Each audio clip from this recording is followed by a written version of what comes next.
Hello everyone, GK GS दृष्टि में आपका स्वागत है। तो आज मैं कवर कर रही थी Bihar SPD current affair. Bihar SPD current affair में मैंने बहुत सारा बिहार एसपीडी के करंट अफेयर का चैप्टर ख़त्म कर दिए हैं। तो चलिए देखते हैं इंडेक्स में पहले कि कौन कौन चैप्टर हमने ख़त्म कर दिए हैं। उसके आगे वाला चैप्टर हम स्टार्ट करेंगे आज इस वीडियो में। तो देखिए, हमने कवर कर दिए हैं बिहार एक नज़र में, बिहार में प्रथम, बिहार विधानसभा चुनाव 2020, बिहार अद्यतन कौन क्या कहाँ, बिहार में लोकसभा चुनाव 2019, विकसित बिहार, बिहार के साथ निश्चय, आत्मनिर्भर बिहार के साथ निश्चय 2 योजना, बिहार की जनगणना 2011, बिहार के प्रमंडल, जिला, अनुमंडल एवं प्रखंड। उसके बाद है बिहार आर्थिक सर्वेक्षण 2022-23। तो ये बिहार एसपीडी करंट अफेयर 2023 है और ये बिहार एसपीडी करंट 2023 में हमने चैप्टर 10 और चैप्टर 11 तक ख़त्म कर दिए हैं। चैप्टर 11 है बिहार बजट 2023-24। काफ़ी इंपॉर्टेंट है, बजट से क्वेश्चन आते हैं। आज हम कवर करेंगे बिहार की शासन व्यवस्था। तो चलिए हम जल्दी से चलते हैं बिहार की शासन व्यवस्था के पास। तो ये रहा, देखिए 1 मिनट, हाँ देखिए ये आ गए हम बिहार की शासन व्यवस्था के पास। अब हम आज कवर करेंगे बिहार की शासन व्यवस्था 11वां चैप्टर। एसपीडी करंट अफेयर 2023 का 11वां चैप्टर है बिहार की शासन व्यवस्था। इसको हमने बड़ा कर लिए हैं, जूम कर लिए हैं ताकि दिखने में ईजी रहे। अब हम स्टार्ट करेंगे इसको। कह रहा है कि एक प्रांत के रूप में बंगाल से अलग होकर बिहार राज्य का गठन 22 मार्च 1912 को हुआ। बिहार किससे अलग होता है? तो बंगाल से अलग होता है। कब? 22 मार्च 1912 को इसका गठन होता है, जिसमें उड़ीसा भी सम्मिलित था। जिस समय 22 मार्च 1912 को बिहार बनता है बंगाल से अलग होके, उस समय बिहार में उड़ीसा भी शामिल होता है। आगे चलकर 1 अप्रैल 1936 को उड़ीसा एवं 15 नवंबर 2000 को झारखंड बिहार से अलग होकर नए राज्य बने। तो ये भी ध्यान रखना है, उड़ीसा कब अलग होते हैं बिहार से? तो 1 अप्रैल 1936 को अलग होते हैं, उड़ीसा बिहार से अलग हो जाते हैं। नेक्स्ट हम देखेंगे कि जो 15 नवंबर 2000 को झारखंड भी बिहार से अलग हो जाते हैं। झारखंड संयुक्त बिहार का लगभग 45.85% भाग लेकर अलग हुआ, यानी कि झारखंड जो राज्य है बिहार से 45.85% भाग लेकर अलग हो गया।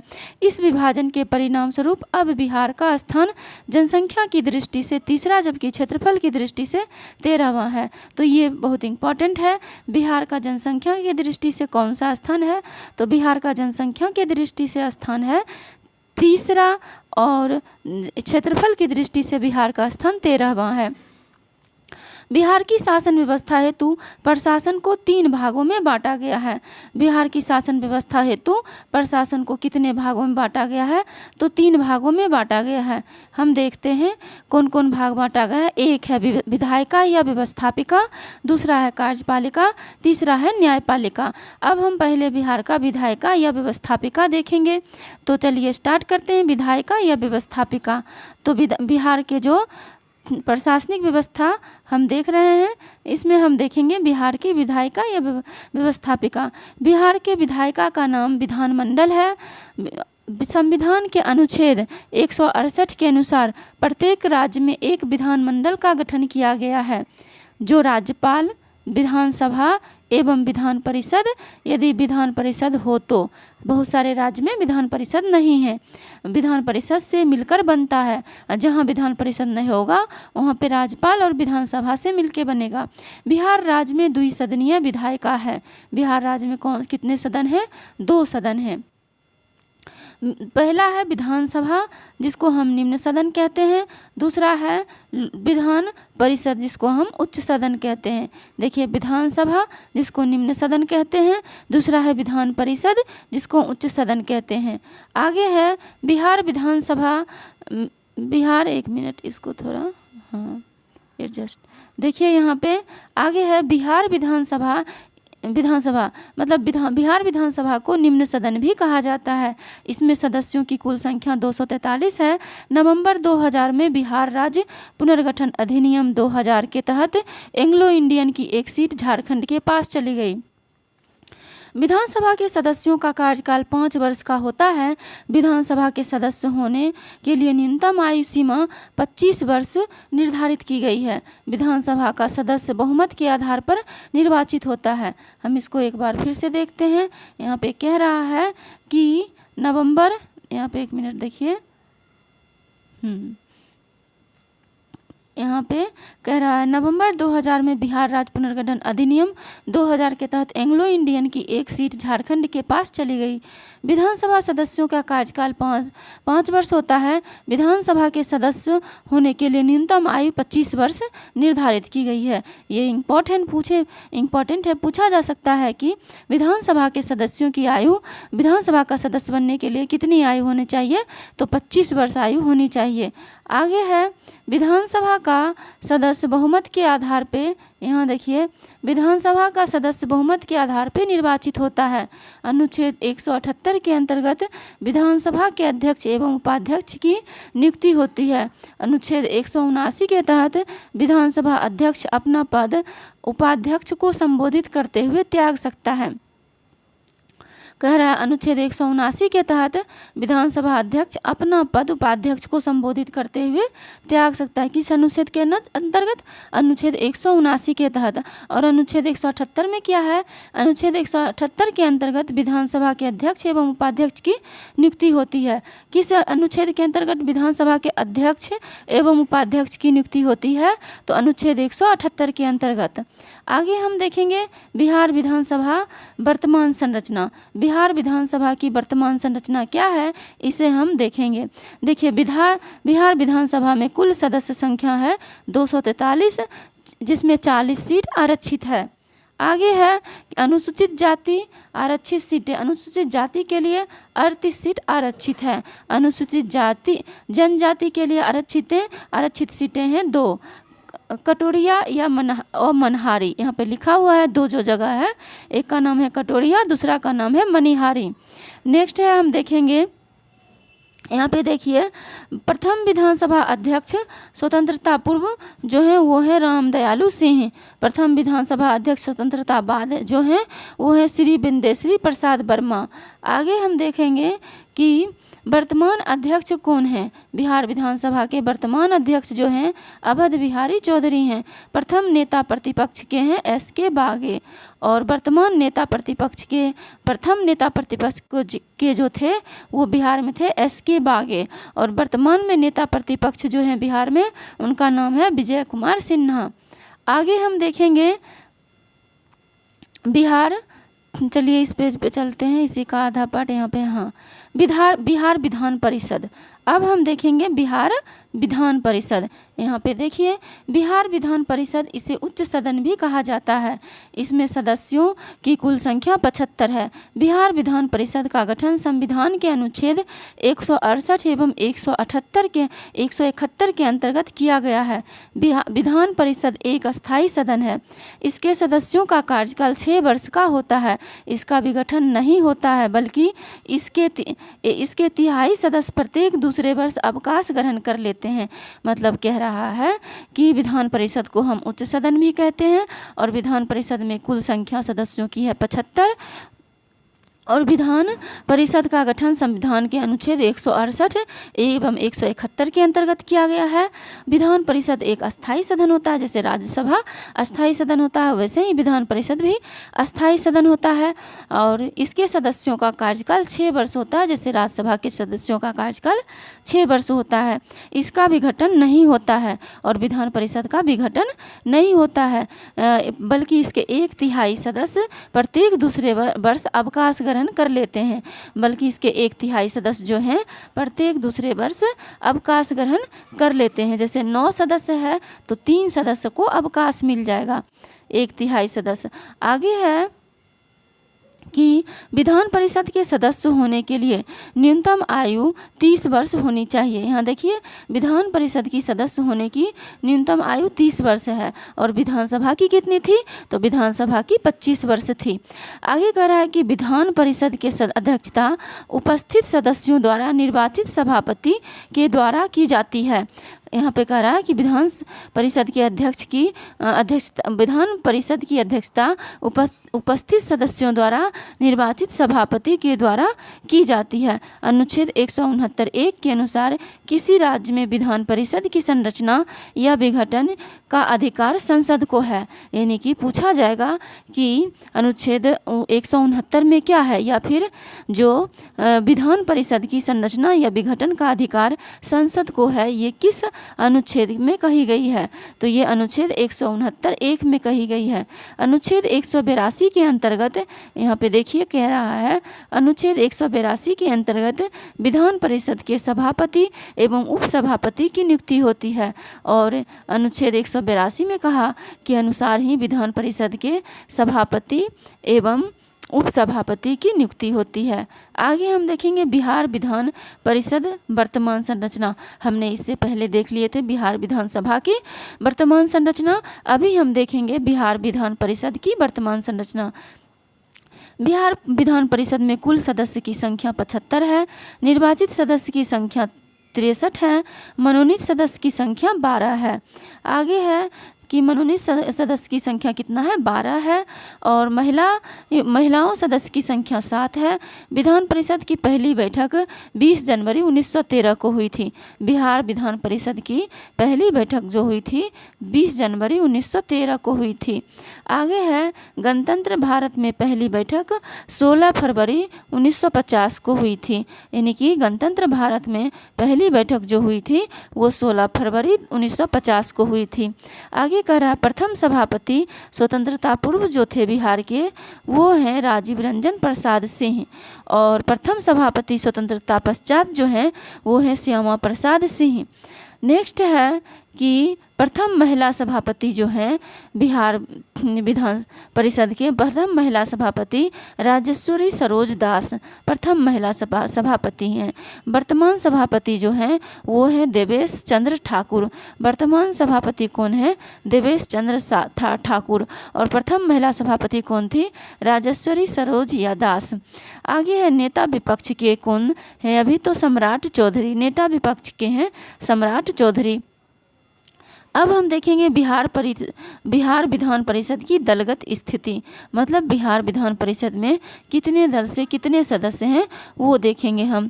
तो देखिए जनता दल यूनाइटेड से 25 सदस्य हैं, भारतीय जनता पार्टी से 23 सदस्य हैं, राष्ट्रीय जनता दल से 13 सदस्य हैं। यहाँ पे देखिए फिर से कि ये कह रहा है भारतीय जनता पार्टी से 23 सदस्य हैं, राष्ट्रीय जनता दल से 13 सदस्य हैं, कांग्रेस से 4 सदस्य हैं, लोक जनशक्ति पार्टी से 1 सदस्य हैं। और आगे है लोक जनशक्ति पार्टी से कितने सदस्य हैं, 1। आगे है हम यानी सेकुलर पार्टी से जो है 1 हैं सदस्य, सीपीआई से भी 1 हैं। सीपीआई से कितने सदस्य हैं, सीपीआई से भी 1 सदस्य हैं बिहार विधान परिषद में। निर्दलीय से 6 सदस्य हैं और रक्त से 1 सदस्य हैं। टोटल कितना हो गया, 75 हो गया। बिहार विधान परिषद में इतने सदस्य हैं। आगे हम देखेंगे यहाँ पे कि कार्यपालिका बिहार विधान सभा की हम क्या देखेंगे, कार्यपालिका बिहार प्रशासनिक व्यवस्था का हम देखेंगे। अब कार्यपालिका, यहाँ देखिए ये कार्यपालिका जिसको हम एग्जीक्यूटिव कहते हैं। कार्यपालिका राज्य कार्यपालिका की मुख्य 3 इकाइयाँ होती है जिसके जरिए राज्य स्तर पर शासन कार्य संपादन होता है। आगे है किन किन के द्वारा संपादन होता है, तो यहाँ पे देखिए राज्यपाल के द्वारा, मुख्यमंत्री के द्वारा और मंत्रिपरिषद के द्वारा। नेक्स्ट हम देखेंगे राज्यपाल के बारे में कि राज्यपाल की क्या कंडीशन रहती है राज्य में। तो यहाँ पे देखिए राज्यपाल संविधान के अनुच्छेद 153 के तहत राज्य के लिए एक राज्यपाल की व्यवस्था की गई है। यानी कि संविधान के अनुच्छेद कितना में 153 में के तहत राज्य के लिए एक राज्यपाल की व्यवस्था की गई है। राज्यपाल राज्य सरकार का संवैधानिक अथवा कार्यपालिका का प्रधान होता है। राज्यपाल जो होता है वो राज्य सरकार का संवैधानिक अथवा कार्यपालिका का प्रधान होता है। अनुच्छेद 154 के अनुसार राज्य की समस्त कार्यपालिका शक्ति राज्यपाल में निहित होती है। और अनुच्छेद 154 में कहा गया है कि राज्य की समस्त कार्यपालिका शक्ति किस में निहित होती है, राज्यपाल में निहित होती है। आगे है यहाँ पे देखिए कह रहा है कि राज्य के प्रमुख यानी वैधानिक प्रमुख होने के बावजूद राज्यपाल को मंत्रिपरिषद की सलाह अनुच्छेद 163 से कार्य करना होता है। अब जैसे राज्य के ये वैधानिक, जैसे कि देश के वैधानिक प्रमुख होते हैं राष्ट्रपति, उसी तरह राज्य के वैधानिक प्रमुख होते हैं राज्यपाल। फिर भी राज्यपाल को जो है वो मंत्रिपरिषद की सलाह अनुच्छेद 163 में कहा गया है कि मंत्रिपरिषद की सलाह से ही कार्य करेगा। नेक्स्ट है कभी कभी अपने विवेकानुसार। यहाँ पे देखिए, एक मिनट, यहाँ पे देखिए क्या है, हाँ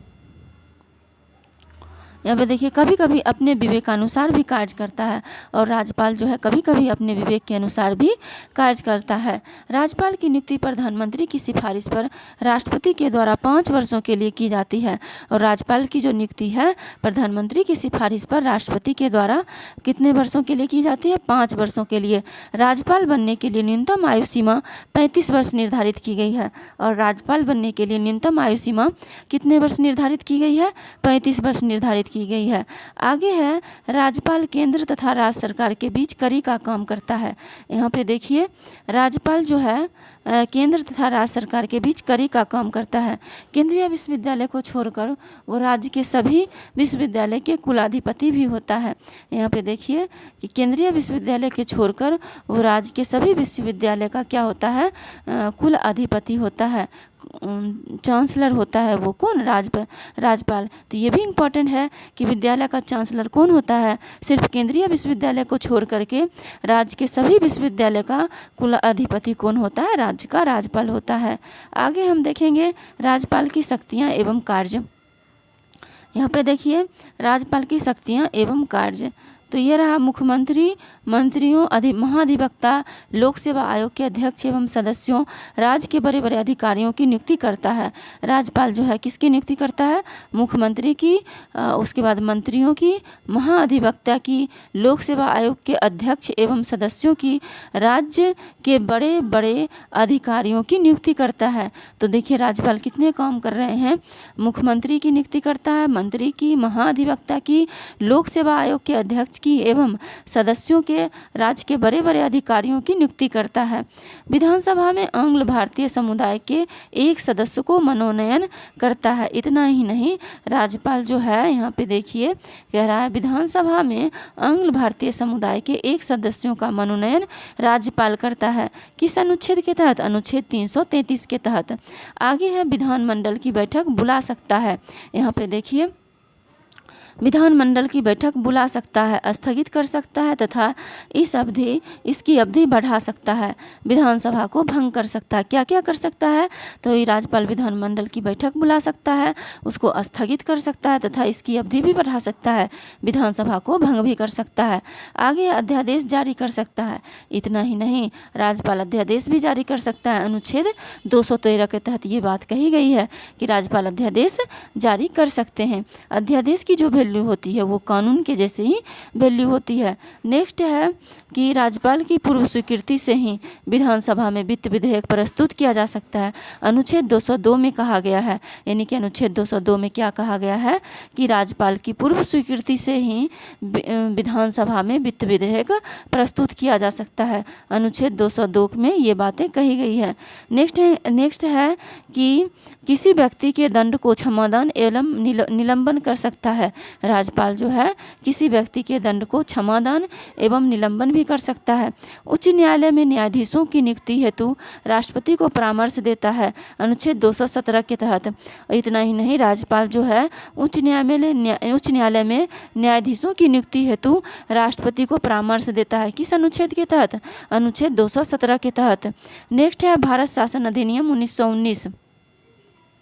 यहाँ पे देखो क्या है, भारत शासन अधिनियम 1919 के तहत बिहार उड़ीसा संयुक्त प्रांत के प्रथम राज्यपाल लॉर्ड सत्येंद्र प्रसाद सिन्हा हुए। यानी कि कह रहा है कि भारत शासन अधिनियम 1919 के तहत बिहार उड़ीसा संयुक्त प्रांत के प्रथम राज्यपाल लॉर्ड सत्येंद्र प्रसन्न सिन्हा सिन्हा हुए। स्वतंत्रता पूर्व बिहार के प्रथम राज्यपाल सर जेम्स डेविड शिफ्टन थे। स्वतंत्रता पूर्व बिहार के प्रथम राज्यपाल कौन थे?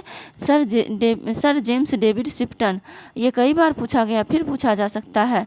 नेक्स्ट है स्वतंत्रता पश्चात बिहार के जो प्रथम राज्यपाल थे वो थे जयराम दास दौलत राम। ये भी पूछा गया, फिर पूछा जा सकता है।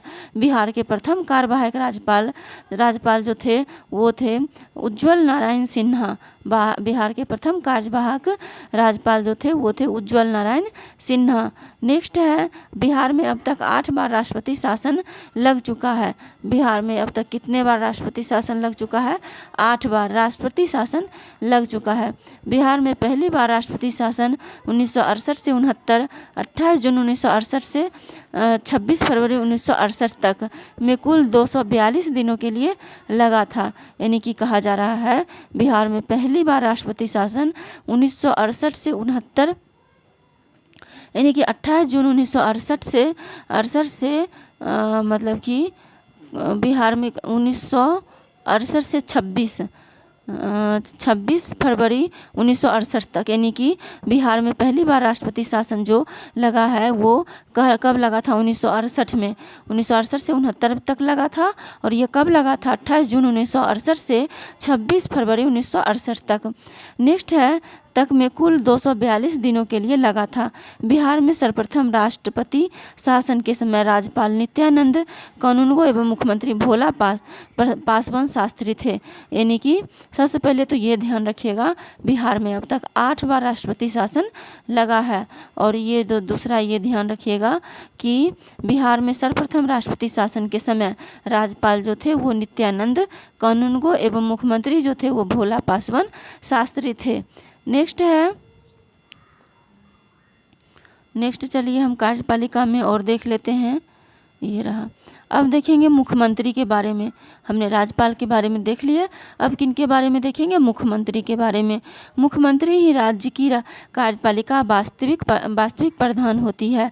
राज्यपाल विधानसभा में बहुमत दल के नेता को मुख्यमंत्री नियुक्त करता है, लेकिन विशेष परिस्थिति में जब विधानसभा में किसी भी दल को स्पष्ट बहुमत न प्राप्त होने पर राज्यपाल स्वविवेक के आधार पर किसी भी व्यक्ति को मुख्यमंत्री नियुक्त कर सकता है, बशर्ते कि वह व्यक्ति विधानमंडल के दोनों सदनों में से किसी एक सदन का सदस्य रहा हो। यहाँ पे कह रहा है स्वविवेक के आधार पर किसी भी व्यक्ति को मुख्यमंत्री नियुक्त कर सकता है, बशर्ते कि वह व्यक्ति विधानमंडल के दोनों सदनों में से किसी एक सदन का होने का योग्यता पूरी करता हो, तथा साथ ही उसे 6 माह की अवधि में दोनों में से किसी एक सदन की सदस्यता प्राप्त करना आवश्यक हो जाता है, अन्यथा उसे अपने पद से त्यागपत्र देना होगा।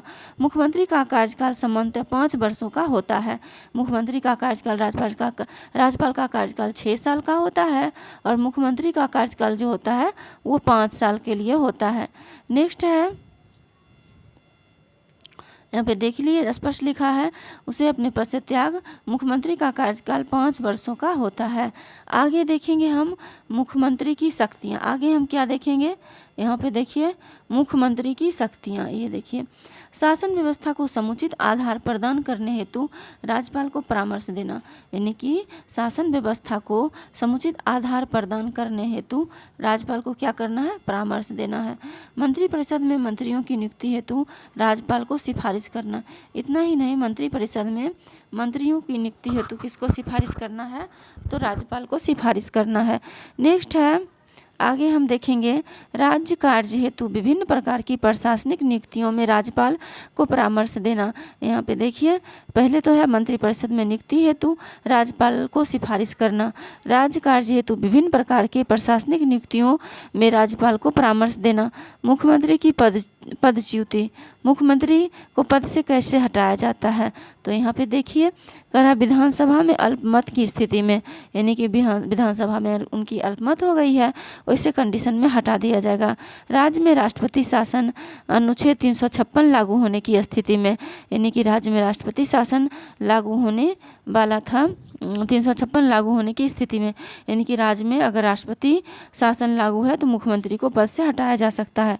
तीसरा है विधान विधानसभा में अविश्वास प्रस्ताव पारित होने की स्थिति में, यानी कि तीसरा जो है विधानसभा में अविश्वास प्रस्ताव पारित होने की तिथि में, विधानसभा में अगर अविश्वास प्रस्ताव पारित हो जाता है तो विधानसभा में अविश्वास पारित होने की स्थिति में तो जो है उनको पद से हटाया जा सकता है। इतने कारणों से उनको पद से हटाया जा सकता है। नेक्स्ट हम देख रहे हैं, एक मिनट, नेक्स्ट हम देखेंगे कि बिहार में प्रथम मुख्यमंत्री श्री कृष्ण थे। तो बिहार में के प्रमुख मंत्री को, बिहार के प्रमुख जो नेक्स्ट हम यहाँ से देखते हैं कि बिहार के प्रथम मुख्यमंत्री श्री कृष्ण सिंह थे। बिहार के प्रथम मुख्यमंत्री कौन थे? श्री कृष्ण सिंह। बिहार के वर्तमान मुख्यमंत्री 7वीं बार जो है वो बने हैं, 7वीं बार नीतीश कुमार है। बिहार की एकमात्र मुख्यमंत्री श्रीमती राबड़ी देवी, एकमात्र मुख्यमंत्री श्रीमती राबड़ी देवी है जिन्होंने 3 बार मुख्यमंत्री पद को सुशोभित किया। नेक्स्ट है बिहार की एकमात्र मुख्यमंत्री श्रीमती राबड़ी देवी हैं जिन्होंने 3 बार मुख्यमंत्री पद को सुशोभित किया, महिला मुख्यमंत्री हैं ये। नेक्स्ट हम देखेंगे बिहार के प्रथम गैर कांग्रेसी मुख्यमंत्री, बिहार के यहाँ पे देखिए, बिहार के प्रथम गैर कांग्रेसी मुख्यमंत्री श्री महामाया प्रसाद सिंह थे। बिहार के प्रथम गैर कांग्रेसी मुख्यमंत्री श्री महामाया प्रसाद सिन्हा थे। निम्नलिखित मुख्यमंत्रियों के कार्यकाल के बीच राष्ट्रपति शासन लागू रहा। हम ये देखते हैं कि किस किस मुख्यमंत्री के कार्यकाल के समय राष्ट्रपति शासन लागू रहा। तो पहला है भोला पासवान शास्त्री, 3 बार इनके समय में राष्ट्रपति शासन लगा था। श्रीमती राबड़ी देवी, इनके समय में 2 बार राष्ट्रपति शासन लगा था।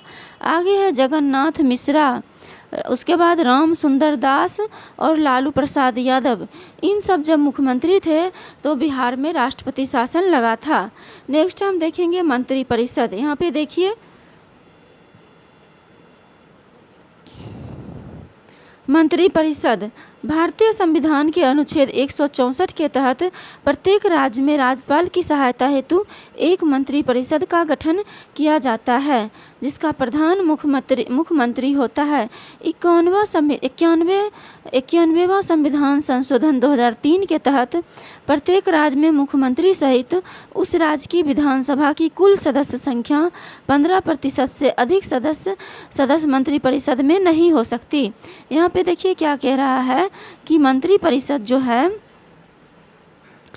भारतीय संविधान के अनुच्छेद 164 के तहत प्रत्येक राज्य में राज्यपाल की सहायता हेतु मंत्रिपरिषद का गठन किया जाता है जिसका प्रधान मुख्यमंत्री होता है।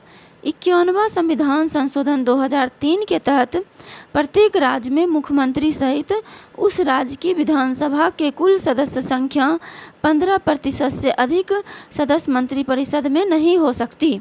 यानी कि कहा जा रहा है 91वां संविधान संशोधन में कहा गया, 91वां संविधान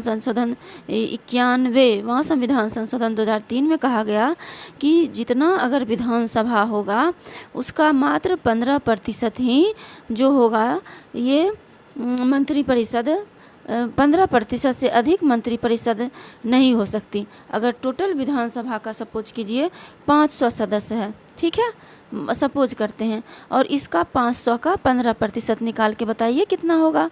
500 का 15%, तो यहाँ पे देखिए यानी कि जो होगा 500 का 15% हो जाएगा, मतलब कि 75 हो जाएगा। यानी कि 75 से ज़्यादा मंत्रिपरिषद नहीं हो सकते, ऐसे क्या कहा जा रहा है इसमें। आगे है 51वां संविधान संशोधन 2003 में 15% से सदस्य से नहीं हो सकती ये विधानसभा के कुल सदस्य संख्या के 15% से अधिक सदस्य मंत्रिपरिषद नहीं हो सकती। मंत्रिपरिषद के मंत्रिपरिषद में मुख्यतः 3 प्रकार के मंत्री होते हैं। देखिए ये पहला है मंत्रिमंडल स्तर के मंत्री, दूसरा है राज्य मंत्री स्वतंत्र प्रभार, तीसरा है उप मंत्री। मंत्रिपरिषद के मुख्य कार्य हम देखेंगे। अब मंत्रिपरिषद के मुख्य कार्य क्या होते हैं। हमने देखा मंत्रिपरिषद मुख्यतः 3 प्रकार के होते हैं। कौन कौन होते हैं? तो मंत्रिमंडल स्तर के मंत्री, राज्य मंत्री जिसको स्वतंत्र प्रभार भी कहते हैं, और उपमंत्री। मंत्रिपरिषद के मुख्य कार्य अब हम देखेंगे। यहाँ पे देखिए अब क्या देखेंगे हम, तो देखेंगे मंत्रिपरिषद के मुख्य कार्य। विधायिका द्वारा निर्मित कानून को लागू करना, राज्य के प्रशासनिक नियुक्तियों में राज्यपाल को परामर्श देना, ये मंत्रिपरिषद का काम होता है। नेक्स्ट काम होता है राज्य का बजट तैयार करना, टैक्स में कमी या बढ़ोतरी करना भी मंत्रिपरिषद का काम होता है। नेक्स्ट हम देखेंगे न्यायपालिका। यहाँ पे देखिए हम न्यायपालिका के आ गए हैं। न्यायपालिका शासन का तीसरा मुख्य अंग है। संविधान के अनुच्छेद 214 के तहत राज्य के लिए एक उच्च न्यायालय का प्रावधान किया गया है, परंतु अनुच्छेद 231 के तहत संसद के पास यह अधिकार है कि वह 2 या 2 से अधिक राज्यों के लिए एक उच्च न्यायालय की स्थापना कर सकता है। इसको हम देखते हैं फिर से। कह रहा है कि न्यायपालिका शासन का तीसरा प्रमुख अंग है। संविधान के अनुच्छेद 214 के तहत प्रत्येक राज्य के लिए एक उच्च न्यायालय का प्रावधान किया गया है, परंतु अनुच्छेद 231 के तहत संसद के पास यह अधिकार है कि वह 2 या 2 से अधिक राज्यों के लिए एक उच्च न्यायालय की स्थापना कर सकता है। बिहार राज्य के न्याय व्यवस्था के लिए पटना उच्च न्यायालय है। बिहार राज्य के न्याय व्यवस्था के लिए कौन सा उच्च न्यायालय है? तो पटना उच्च न्यायालय है। पटना उच्च न्यायालय की स्थापना 3 फरवरी 1916 को हुई थी। संविधान के अनुच्छेद 217 के अनुसार उच्च न्यायालय में मुख्य न्यायाधीश एवं अन्य न्यायाधीशों की नियुक्ति उच्चतम न्यायालय के मुख्य न्यायाधीश एवं संबंधित राज्य के राज्यपाल के सलाह से राष्ट्रपति द्वारा की जाती है। मतलब इसमें कहा गया है कि संविधान के अनुच्छेद 217 के अनुसार उच्च न्यायालय में मुख्य न्यायाधीश एवं अन्य न्यायाधीशों की नियुक्ति उच्चतम न्यायालय के मुख्य न्यायाधीश एवं संबंधित राज्य के राज्यपाल की सहायता से राष्ट्रपति के द्वारा की जाती है। उच्च न्यायालय के न्यायाधीश अपने पद पर 62 वर्ष की उम्र तक बने रहते हैं। उच्च न्यायालय के न्यायाधीश अपने पद पर कब तक बने रहते हैं? 62 वर्ष की उम्र तक बने रहते हैं। नेक्स्ट है पटना उच्च न्यायालय की स्थापना। यहाँ से देखेंगे हम। नेक्स्ट देखेंगे पटना उच्च न्यायालय की स्थापना 3 फरवरी 1916 को खंडपीठ कटक 1916 को भारत सरकार अधिनियम 1909 के तहत हुई थी। ब्रिटिश भारत में पटना उच्च न्यायालय के प्रथम मुख्य न्यायाधीश न्यायमूर्ति सर एडवर्ड मायनर्ड जेम्स चामियार थे। ये थे। उसके बाद है स्वतंत्र भारत में पटना उच्च न्यायालय के जो मुख्य न्यायाधीश हैं उनका नाम है न्यायमूर्ति सर क्लिफोर्ड मनमोहन अग्रवाल। स्वतंत्र भारत में पटना उच्च न्यायालय के प्रथम मुख्य न्यायाधीश न्यायमूर्ति सर क्लिफोर्ड मनमोहन अग्रवाल थे। वर्तमान में मुख्य न्यायाधीश न्यायमूर्ति के विनोद चंद्रन हैं। वर्तमान में कौन है? के विनोद चंद्रन। नेक्स्ट है महाअधिवक्ता। नेक्स्ट हम क्या देखेंगे? महाअधिवक्ता। देखिए नेक्स्ट हम महाधिवक्ता देखेंगे।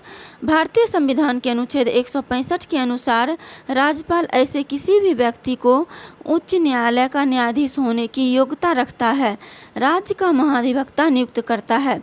कह रहा है कि महाधिवक्ता किसे नियुक्त किया जाता है?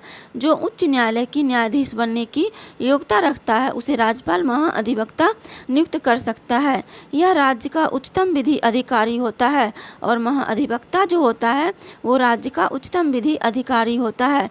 भारतीय संविधान के अनुच्छेद 177 के अनुसार यहाँ पे देखिए कह रहा है कि भारतीय संविधान के अनुच्छेद 177 के अनुसार महाअधिवक्ता को राज्य विधानसभा में बोलने भाग लेने का अधिकार है किंतु मत देने का अधिकार नहीं है। महाधिवक्ता राज्यपाल के प्रसाद पर्यंत पद पर बना रहता है। तो ये कहा जा रहा है। आगे हम देखेंगे बिहार की प्रशासनिक व्यवस्था ढांचा। क्या देखेंगे? बिहार की प्रशासनिक व्यवस्था की ढांचा क्या है ये हम देखेंगे। तो चलिए कह रहा है कि बिहार की प्रशासनिक व्यवस्था या ढांचा। बिहार की प्रशासनिक व्यवस्था का विभाजन भौगोलिक एवं प्रशासनिक दायित्वों के आधार पर किया गया है। राज्य की प्रशासनिक व्यवस्था राज्य कार्यपालिका के अधीन होती है। प्रशासन की सुविधा के लिए इसे 5 इकाइयों में विभाजित किया गया है। पहला है परमंडल। यहाँ पे देखते हैं क्या यहाँ पे कह रहा है कि प्रशासन की सुविधा के लिए इसे 5 इकाइयों में विभाजित किया गया है।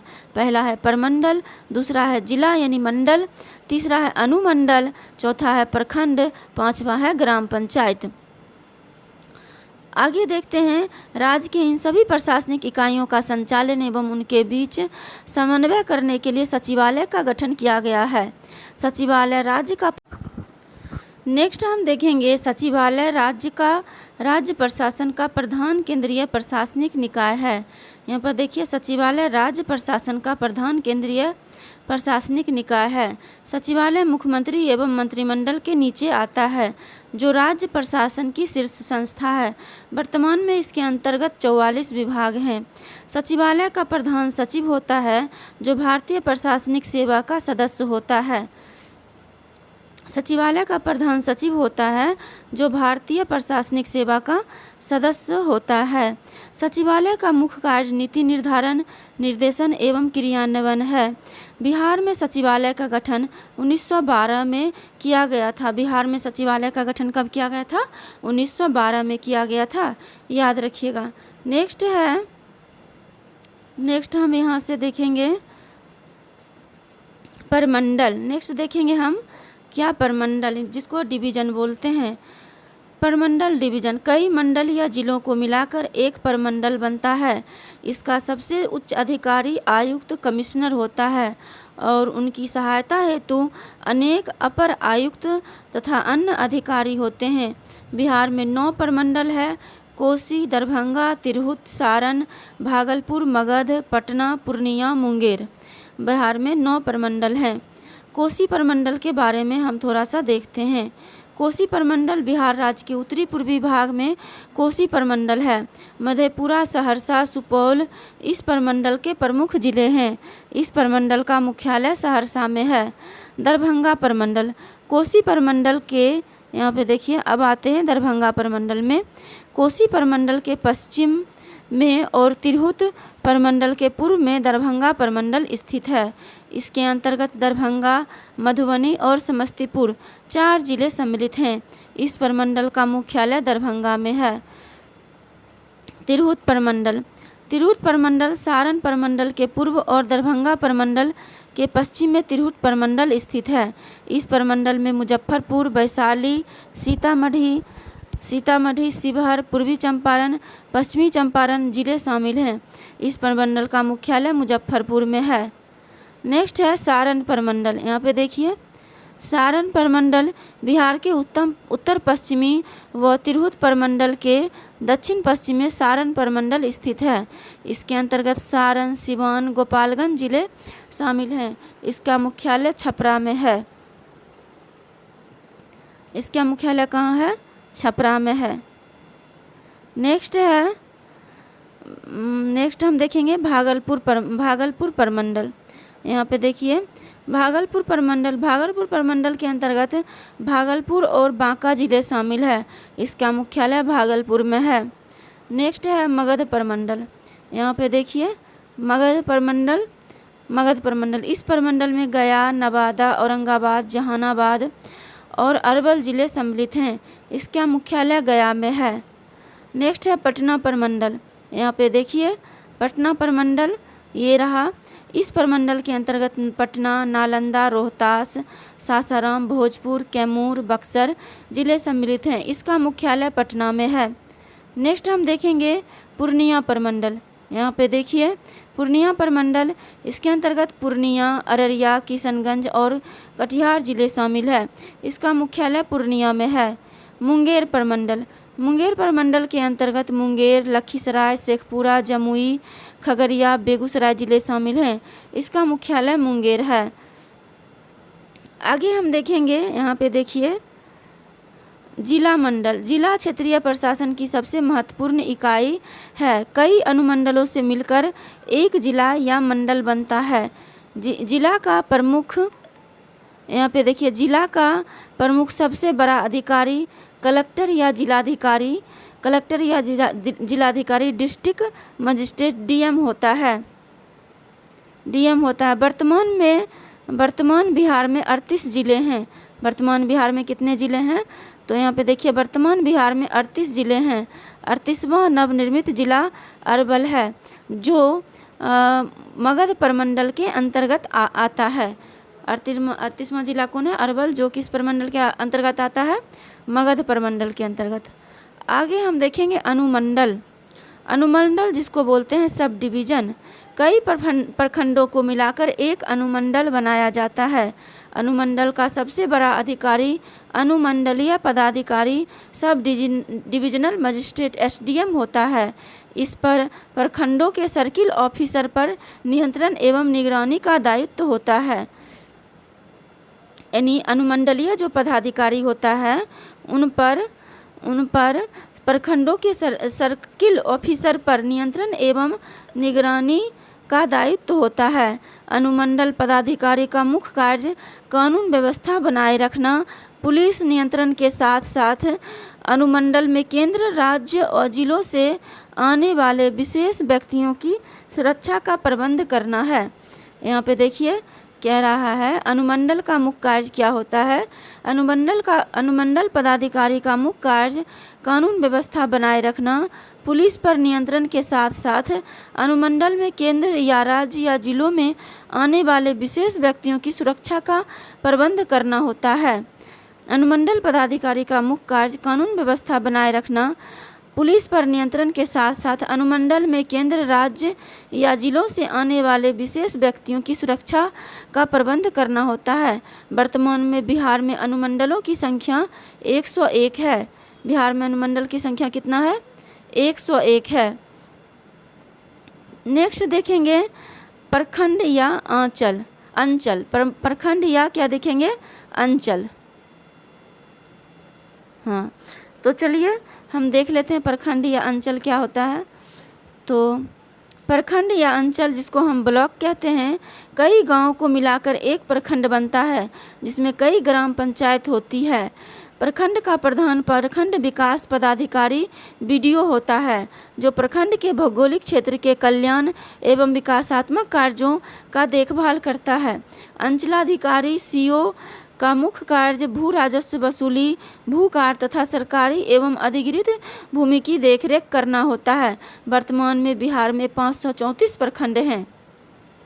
हम यहाँ पे फिर से देखते हैं कि अंचलाधिकारी सीओ का मुख्य कार्य भू राजस्व वसूली, भू रिकॉर्ड, सरकारी एवं अधिकृत भूमि का देखरेख करना होता है। वर्तमान में बिहार में 534 प्रखंड हैं। अब हम देखेंगे ग्राम पंचायत। यहाँ पे देखिए ग्राम पंचायत राज्य की सबसे छोटी प्रशासनिक इकाई ग्राम पंचायत है। ग्राम पंचायत का प्रधान मुखिया होता है। ग्राम का प्रबंध एवं सुधार ग्राम पंचायत द्वारा किया जाता है। ग्राम पंचायत का सदस्य बनने हेतु न्यूनतम उम्र 21 वर्ष होनी चाहिए। बिहार में पंचायतों की कुल संख्या 8,386 है। बिहार में पंचायतों की कुल संख्या 8,386 है। नेक्स्ट हम देखेंगे बिहार में नगरीय प्रशासन। क्या देखेंगे? तो देखेंगे बिहार में नगरीय प्रशासन। भारतीय संविधान के अनुच्छेद 74वें संविधान संशोधन अधिनियम 1992 में नगरीय प्रशासन भाग 9 क में शामिल किया गया है। कह रहा है यहाँ पे कि भारतीय संविधान में 74वें संविधान संशोधन 1992 में नगरीय प्रशासन को भाग 9 क में शामिल किया गया है, जिसमें अनुच्छेद 243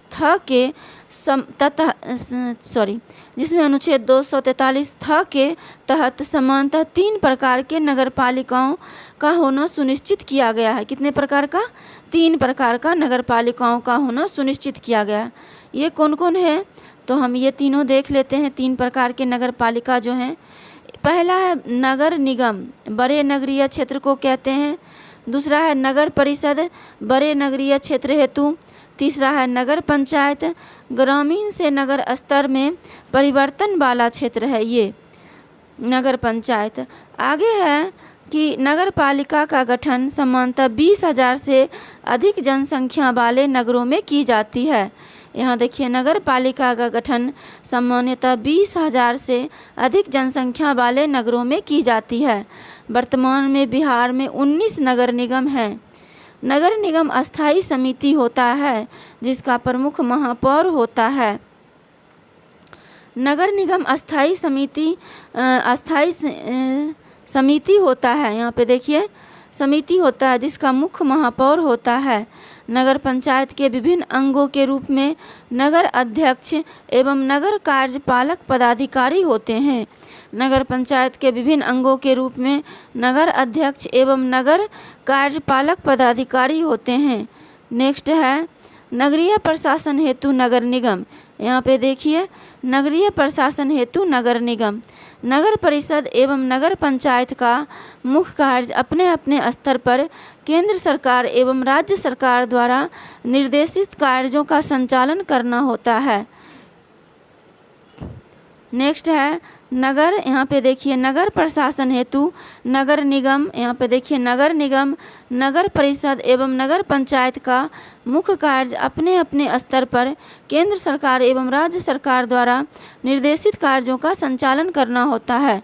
साथ ही साथ स्वच्छता बनाए रखने हेतु जल नल प्रबंधन करना तथा आवागमन के मार्गों को सुरक्षा एवं संरक्षण प्रदान करना होता है। यहाँ पे देखिए क्या क्या कह रहा है, नगरीय प्रशासन हेतु नगर निगम, नगर परिषद, नगर पंचायत का मुख्य कार्य अपने अपने स्तर पर केंद्र सरकार एवं राज्य सरकार द्वारा निर्देशित कार्यों का संचालन करना होता है। साथ ही साथ स्वच्छता बनाए रखने हेतु जल नल का प्रबंधन करना तथा आवागमन के मार्गों को सुरक्षा एवं संरक्षण प्रदान करना होता है नगरीय प्रशासन का। अब हम यहाँ पे देख लेते हैं पटना नगर निगम के बारे में। ये देखिए पटना नगर निगम। पटना शहर में नगर निगम के लिए बिहार सरकार द्वारा 1951 में पटना नगर निगम अधिनियम पारित किया गया, जिसके तहत 15 अगस्त 1952 ईस्वी को पटना नगर निगम की स्थापना की गई। 15 अगस्त 1952 को पटना नगर निगम की स्थापना हुई। नेक्स्ट है नगर निगम। नगर निगम का प्रमुख मेयर होता है। नगर निगम का प्रमुख कौन होता है? मेयर होता है। नगर निगम का प्रमुख मेयर होता है। पटना नगर निगम का मेयर तथा एक उप मेयर होता है। पटना नगर निगम का एक मेयर होता है और एक उप मेयर होता है। नेक्स्ट है मेयर पटना शहर का प्रथम व्यक्ति होता है और मेयर जो होता है पटना शहर का प्रथम व्यक्ति होता है। नेक्स्ट है यहाँ पे वर्तमान में बिहार नगर निगम बिल 2007 के अनुसार पटना नगर निगम के मेयर का कार्यकाल 5 वर्षों के लिए किया गया है। यानी कि बिहार नगर निगम बिल 2007 के अनुसार पटना नगर निगम के मेयर का कार्यकाल 5 वर्षों के लिए किया गया है। आगे है पटना नगर निगम के आय का स्रोत। यहाँ पे देखिए पटना नगर निगम के आय का स्रोत विभिन्न प्रकार के कर, शुल्क एवं सरकारी अनुदान है। नगर पालिका में समान प्रतिनिधित्व के लिए नगर पालिका अधिनियम 2007 के तहत महिलाओं को 50% आरक्षण दिया गया है। नगर पालिका में समान प्रतिनिधित्व के लिए नगर पालिका अधिनियम 2007 के तहत महिलाओं को 50% आरक्षण दिया गया है। कितना दिया गया है? नगर पालिका में महिलाओं को 50% का आरक्षण दिया गया है। नेक्स्ट हम देखेंगे, यहाँ पे देखिए बिहार के नगर निगम। अब हम सभी बिहार के नगर निगम को देख लेते हैं। यहाँ पे देखिए नगर निगम का नाम पटना नगर निगम पटना जिला में है, प्रमंडल पटना है और वार्ड संख्या 75 है। नेक्स्ट है बिहार शरीफ नगर निगम। यहाँ पे देखिए बिहार शरीफ नगर निगम जो है, बिहार शरीफ नगर निगम नालंदा किस में है? नालंदा जिला में है। बिहार शरीफ नगर निगम किस जिला में है? नालंदा जिला में। और इसका भी प्रमंडल पटना है और वार्ड संख्या जो है इसमें है 46। नेक्स्ट है आरा नगर निगम। आरा नगर निगम की जिला है भोजपुर, प्रमंडल है पटना और वार्ड संख्या 45 है। आगे है गया नगर निगम का जिला है गया, प्रमंडल है मगध और इसमें 53 वार्ड संख्या है। नेक्स्ट हम देखेंगे, यहाँ पे देखिए गया नगर निगम का जो ज़िला है, एक मिनट, गया नगर निगम का ज़िला है गया, प्रमंडल है मगध और वार्ड संख्या है 53। यहाँ पे देखते हैं भागलपुर नगर निगम का ज़िला है भागलपुर, प्रमंडल है भागलपुर और वार्ड संख्या है 54। मुजफ्फरपुर नगर निगम का जो ज़िला है मुजफ्फरपुर, प्रमंडल है तिरहुत, वार्ड संख्या है 49। उसके बाद हम देखेंगे दरभंगा नगर निगम। यहाँ पे आ जाइए, देखते हैं दरभंगा नगर निगम। दरभंगा नगर निगम का ज़िला है दरभंगा, प्रमंडल है दरभंगा और वार्ड संख्या है 48। मुंगेर नगर निगम का ज़िला है मुंगेर, ये प्रमंडल है मुंगेर और वार्ड संख्या है 45। बेगूसराय नगर निगम का ज़िला है बेगूसराय, प्रमंडल है मुंगेर और वार्ड संख्या है 45। नेक्स्ट है पूर्णिया नगर निगम। यहाँ पे देखिए, हम देख रहे हैं यहाँ पे पूर्णिया नगर निगम का ज़िला है पूर्णिया और प्रमंडल है पूर्णिया, वार्ड संख्या है 46। कटिहार नगर निगम, कटिहार नगर निगम का ज़िला है कटिहार। उसके बाद कटिहार नगर निगम का ज़िला है कटिहार। उसके बाद कटिहार नगर निगम का ज़िला कहाँ है, कटिहार, और ये है पूर्णिया। कटिहार नगर निगम का ज़िला है कटिहार और प्रमंडल है पूर्णिया, वार्ड संख्या है 45। छपरा नगर निगम का ज़िला है सारण, प्रमंडल है सारण और वार्ड संख्या है 45। आगे चलते हैं बेतिया नगर निगम। यहाँ पे देखिए, बेतिया नगर निगम का जो ज़िला है पश्चिमी चंपारण, प्रमंडल है तिरहुत और वार्ड संख्या है 39। नेक्स्ट है मधुबनी नगर निगम का ज़िला है मधुबनी, प्रमंडल है दरभंगा और वार्ड संख्या है 30। मोतिहारी नगर निगम का देखिए, जो मोतिहारी नगर निगम का पूर्वी चंपारण जो ज़िला है वो यहाँ पे ज़िला है पूर्वी चंपारण और प्रमंडल है तिरहुत और इसकी संख्या है 38। मतलब कि मोतिहारी नगर निगम की संख्या कितनी है, 38। ये मोतिहारी नगर निगम वार्ड संख्या कितना है, 38, सॉरी। अब देखिए समस्तीपुर नगर निगम। यहाँ पे देखिए, समस्तीपुर नगर निगम का ज़िला है समस्तीपुर, प्रमंडल है दरभंगा और वार्ड संख्या है 30। सासाराम नगर निगम का ज़िला है रोहतास, प्रमंडल है पूर्णिया और वार्ड संख्या है 48। सीतामढ़ी नगर निगम का ज़िला है कटिहार और प्रमंडल है तिरहुत और वार्ड संख्या है 46। सहरसा नगर निगम का ज़िला है सारण, प्रमंडल है कोसी और वार्ड संख्या है 41। नेक्स्ट हम देखेंगे बिहार का पहला नगर निगम कौन है, तो पटना नगर निगम है। बिहार का पहला नगर निगम पटना नगर निगम है। 19वां नगर निगम सहरसा एवं 18वां सीतामढ़ी है। शहर का प्रथम नागरिक महापौर मेयर होता है। जिले का प्रथम नागरिक जिला पंचायत अध्यक्ष होता है। मतलब जिले का प्रथम नागरिक कौन होता है, जिला पंचायत अध्यक्ष होता है।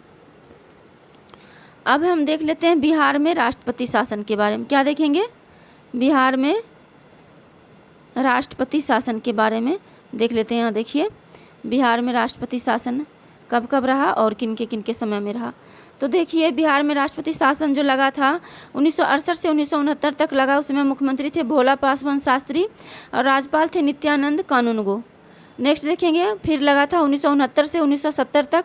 इसमें भी मुख्यमंत्री थे भोला पासवान शास्त्री और राज्यपाल था नित्यानंद कानूनगो। दोनों समय यही थे। नेक्स्ट जो लगा था बिहार में राष्ट्रपति शासन, इसमें 1972 से 1972 तक ही लगा था। मुख्यमंत्री थे भोला पासवान शास्त्री, राज्यपाल थे देवकांत बरुआ। 1977 से 77 इसमें 1972 से 1972 इसमें 1977 से 1977 मतलब कि इसमें लगा था 2-4 महीना के लिए लगा होगा। इसमें मुख्यमंत्री थे जगन्नाथ मिश्र और इसके जो राज्यपाल थे जगन्नाथ कौशल। 1880 से 1880 इसमें जो मुख्यमंत्री थे राम सुंदर दास और राज्यपाल थे AR किदवई। नेक्स्ट हम देखेंगे 1995 से 1995 इसमें मुख्यमंत्री थे लालू प्रसाद यादव और ये राज्यपाल थे AR किदवई। 1999 से 1999 इसमें मुख्यमंत्री थे श्रीमती राबड़ी देवी और इसके जो राज्यपाल थे सुंदर सिंह भंडारी। उसके बाद 2005 से 2005 में लगा था राष्ट्रपति शासन, इसके भी मुख्यमंत्री थे श्रीमती राबड़ी देवी, राज्यपाल थे श्री बूटा सिंह। तो ये हमने बिहार के राज्यपाल देख लिए। अब हम देखेंगे बिहार पंचायती राज। तो बिहार पंचायती राज को हम ऐसा करते हैं, नेक्स्ट वीडियो में कवर करते हैं। फिलहाल के लिए इतना।